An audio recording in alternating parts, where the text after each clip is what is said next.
First time ever, a legislative committee has approved a bill that would bring legalized recreational marijuana to Connecticut. This idea gaining some momentum because Massachusetts will soon allow sales of recreational marijuana at licensed dispensaries.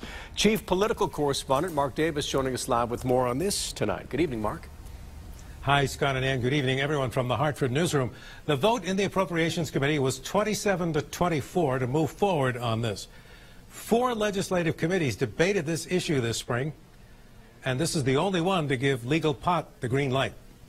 Advocates from both political parties say with Massachusetts almost ready for the legal sale of marijuana, Connecticut cannot afford to wait any longer.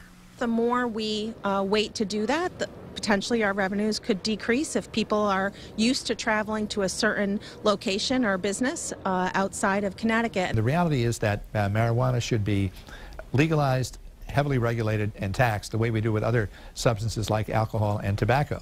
But the Speaker of the House says there will have to be continued discussion within the Democratic caucus before he decides if the bill will actually be called for a vote in the House. I am not an advocate, but I see this as a legislative decision, and we'll see what comes out or doesn't come out.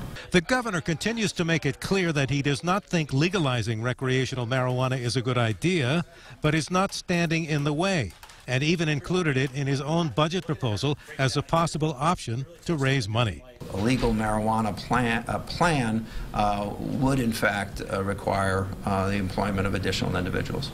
The bill that lawmakers would be voting on would require several state agencies to develop regulations, as well as abuse prevention education, and the staff to implement it. I'm sure they don't have the resources to do it. It would be a multi-jurisdictional undertaking.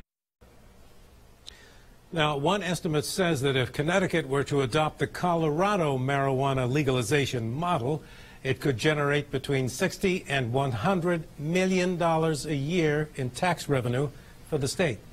Live from the Hartford newsroom, Mark Davis, News 8.